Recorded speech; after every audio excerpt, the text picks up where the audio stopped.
What's going on, YouTubers?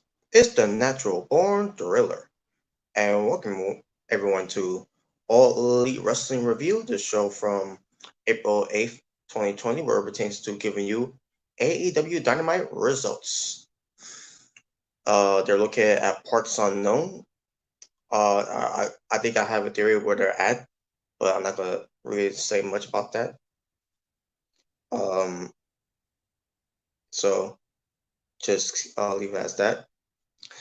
Because I think it's interesting that they said that there are parts unknown during this whole CV player going on. So basically, the crisis that we're going in that we're going through right now with this virus. So the commentators were Cody Rhodes and Tony Schiavone.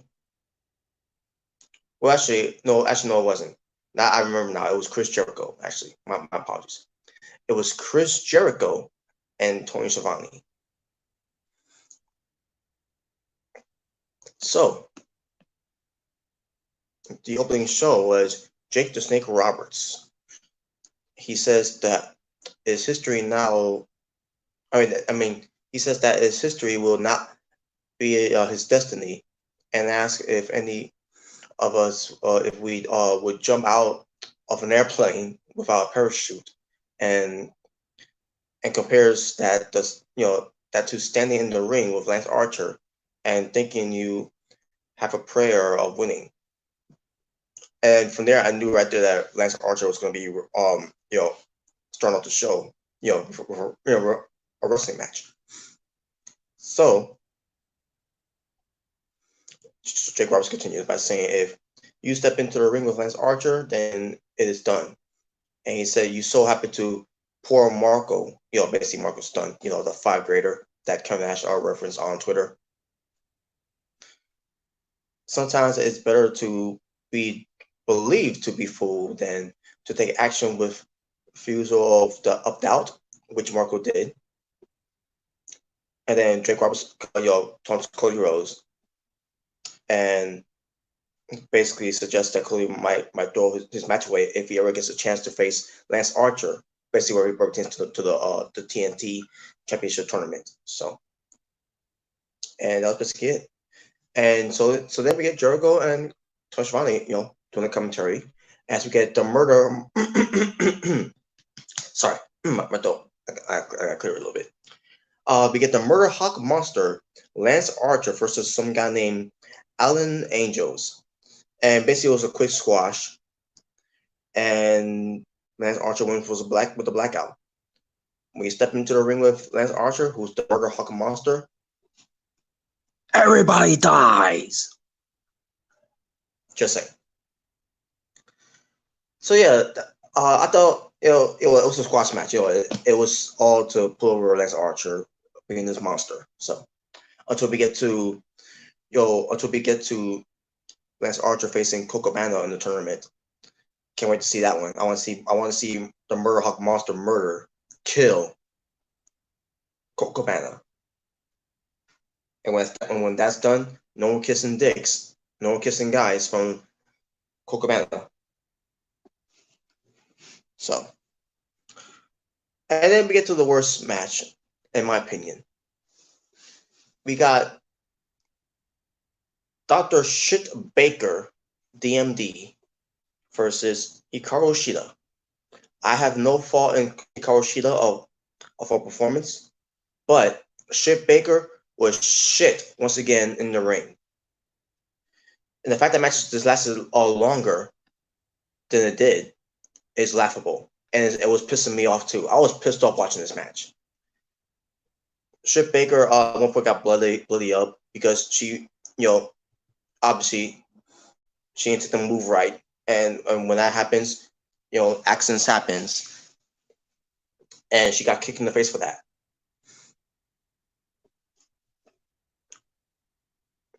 So in the end, thank God Hikaru Shida won the match. That's all I took from this. At least she won. But my God, once again, Shit Baker I was gonna say shit the bed, but more like she shit the ring in this match. And all she kept doing is look at the camera, everything that she was doing to Hikaru Shida and everything. Like, oh my God, she's terrible.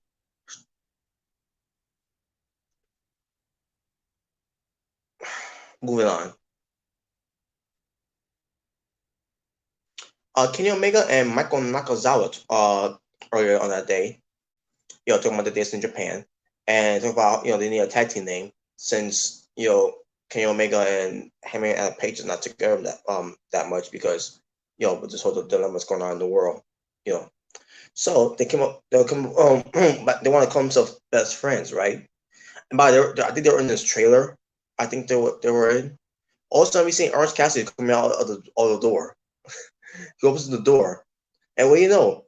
Best friends Trent and Chuck Taylor were there, and they took offense of that. You call those best friends? You're trying to steal our names and everything. Let's fight. That's basically how this match was. So the match is that the winner of the match gets to have the name best friends, and that was it. So lame, so stupid. But hey, we'll get to that match later though.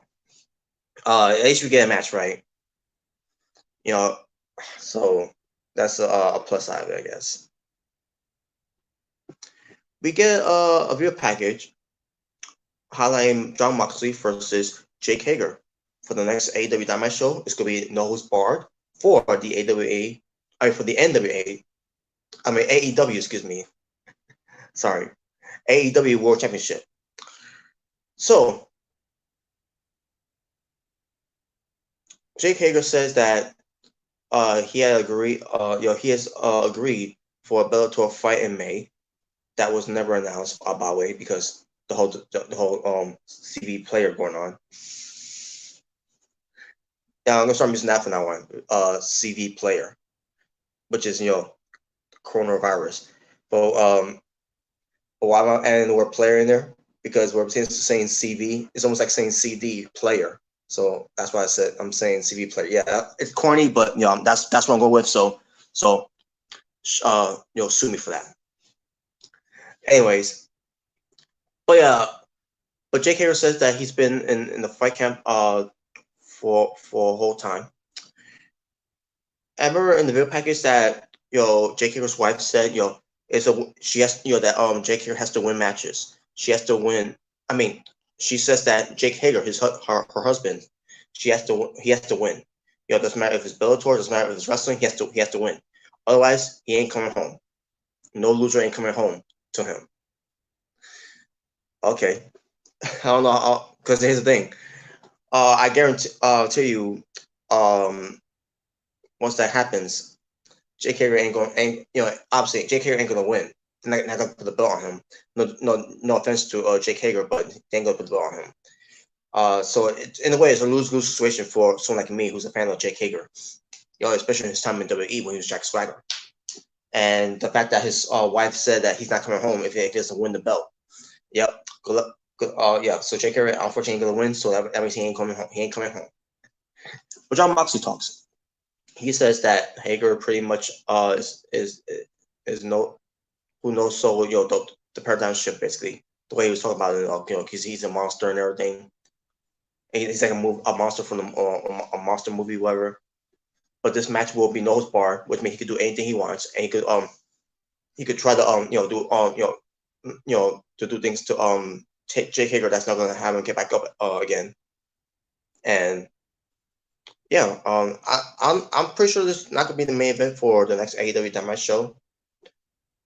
But then again, it could be the second hour match until we get to the whole thing with Jericho and Hardy, which I'll talk more about that when we get to that segment. But yeah, but the business like it's like the potential them training to Moxley's training and Jake Hager's training, until we get to their match. It was up like it's a big deal, and I can't wait to see it.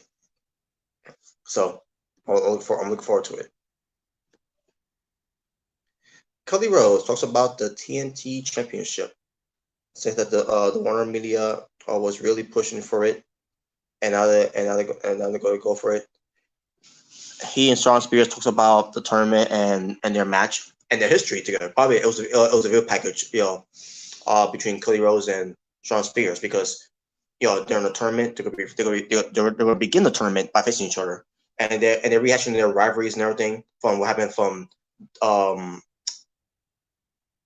from Fyter Fest all the way to All Out, from, obviously from last year, and then where the history went from there ever since, and obviously with Cody Rhodes it was all positive, but with Shawn Spears it's all been negatives because Cody Rhodes has been winning matches. Meanwhile, Shawn Spears has not been winning matches at all. So now we get to a point where they're going to be fighting each other in this tournament just to crown the first ever TNT champion in this TNT Championship tournament. And this is the first step doing so. So yeah, it's a good video package too. I love it. It's basically you're hyped up for the match for later on, which ends up being the main event, which we'll get to. Best friends: Trent and Chuck Taylor being covered by Orange Cassidy versus Kenny Omega and Michael Nakazawa. Match happens. I enjoy the match. There was some massive parts in the match on Michael Nakazawa's part where I was in a way I was kind of enjoying it because I was like, oh, that's disgusting. Oh, come on.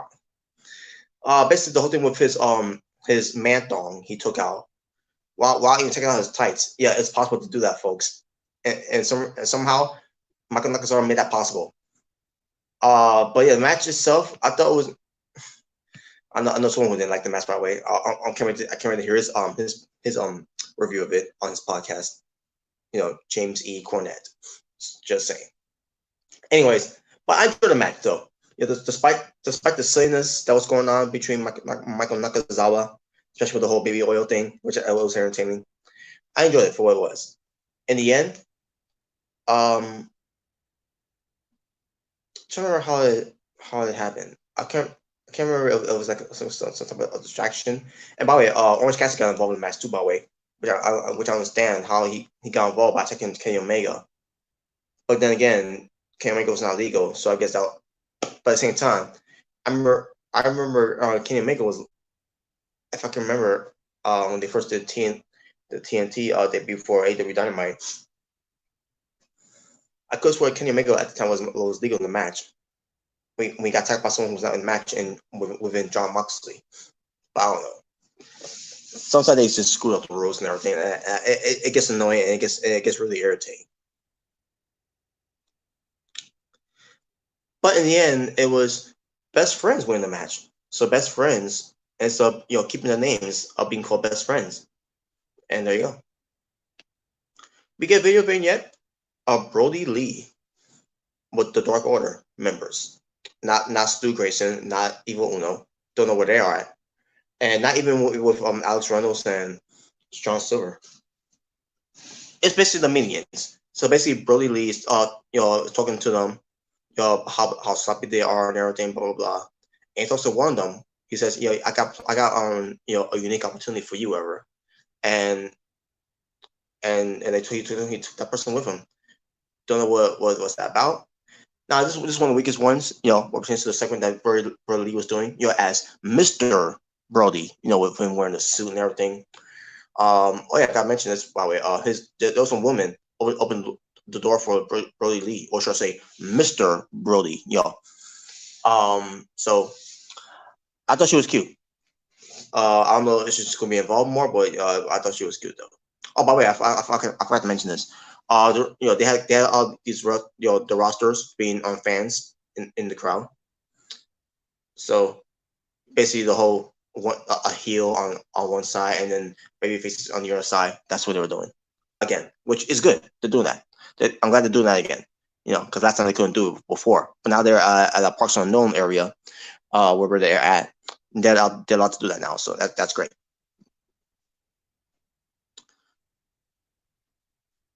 Oh yeah, Sheila Baker was kind of promo.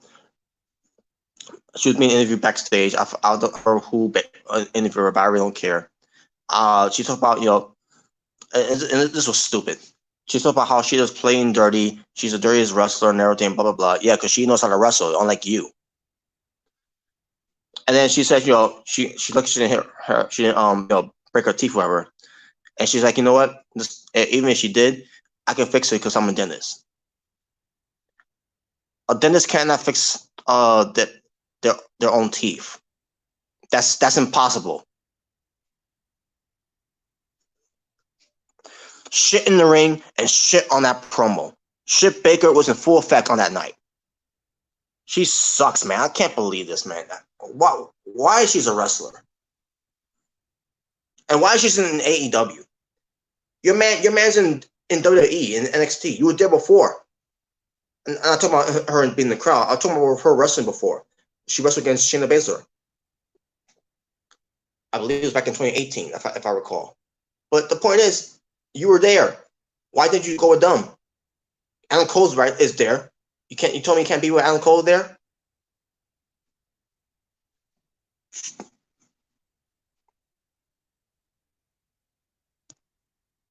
Anyways, we get more of the video vignettes of Jake Hager and Jon Moxley having up their match for the next AEW Dynamite show, which again, for the AEW World Championship title, Jon Moxley will defend it against Jake Hager in a no-holds-barred match. I still cannot wait for that match, folks. There you go. Broken Matt Hardy, he cuts a promo to the Inner Circle. He says that he calls Proud and Powerful, which is Santana Ortiz, called loud and devourable. And then he said he loves Puerto Rican food. he can't wait to sink his teeth into them. And then he talks about how Jericho has brainwashed Jake Hager. No, it's just him being on weed. Him being high. So there you go. He says that he will not let Inner Circle take over. Basically overtake AEW, and tells Vanguard One to bring the AEW. The Inner Circle T-shirt, but it wasn't a T-shirt of an Inner Circle. It was actually a T-shirt of Matt Hardy's Delete T-shirt. That's that you can buy now on Pro Wrestling Tees or on AEWshop.com. Just saying, cheap plug. So Matt Hardy's and eventually they had the Inner Circle T-shirt that Jericho gave to Vanguard One, and they burned it. And then all of a sudden, Matt Hardy challenges Chris Jericho an offer to fight him at the Hardy compound, which they're calling it Elite Deletion. And I'm like, let's go. Let's get ready to do this. We're getting something that we're going to be getting, a taste of Final Deletion, Ultimate Deletion, cinematic, basically a cinematic, wrestling. Once again, from Broken Matt Hardy that we haven't been getting for a long ass time because fuck WWE. But as soon as Matt Hardy leaves WWE, all of a sudden we get those type of things in WrestleMania, right? And then what happened on NXT, which I'll get to that when I get to it. Which it could be the last time I'm going to be doing the NXT review. And I'll talk more of it when we get to it. Anyways, I look forward to it though, folks. We're going to get a cinematic wrestling going on called Elite Deletion. Anything could happen on there at the Hardy compound, and I cannot wait.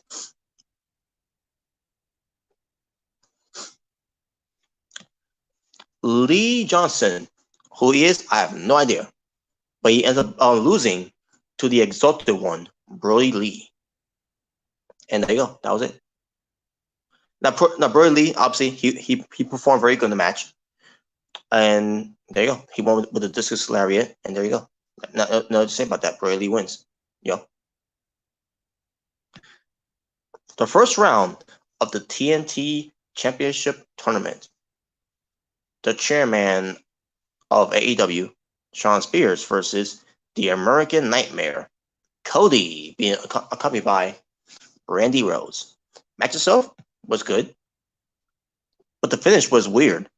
So Cody Rhodes goes for a figure four, and he's bridging. Not like how Charlotte Flair bridges, but but he was still bridging. Shawn Spears, he couldn't take the pain, so instead of tapping out, he starts laying down while the referee is counting.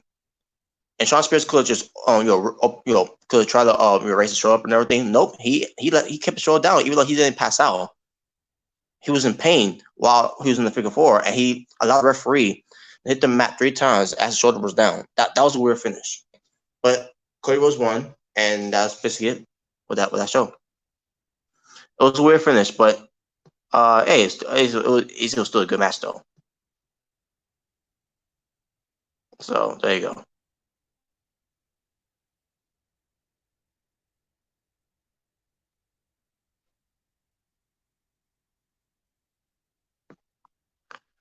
All right. Now trying to see the total wrestling that we had. I think it was about 5 matches, especially 2 matches that were squash matches.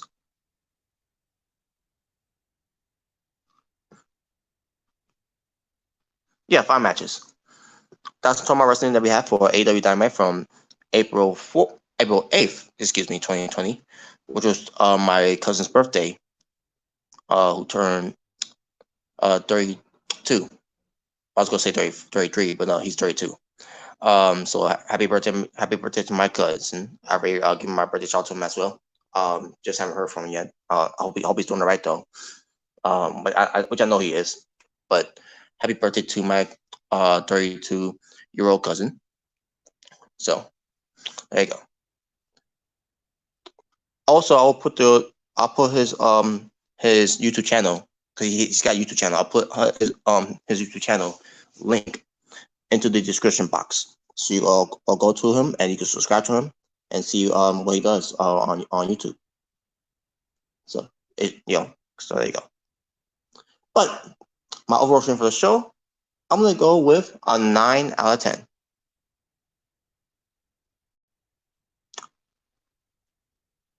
Yeah, a 9 out of 10. I'll go with that. And with that being said, thank you for watching. For It's the Natural Born Thriller saying peace on the streets. For this was your All Elite Wrestling review, giving you AEW Dynamite results from April 8th, 2020. Until next time, folks, which I can't wait for the next AEW Dynamite shows. Basically, can't wait for the next AEW shows, basically, what pertains to Dark and Dynamite. I'll just say that. Let me just say it like that. So yeah, y'all stay well, stay safe, take care of yourselves for pertains to this whole CV player going on. And I'm out. Ta-ta for now.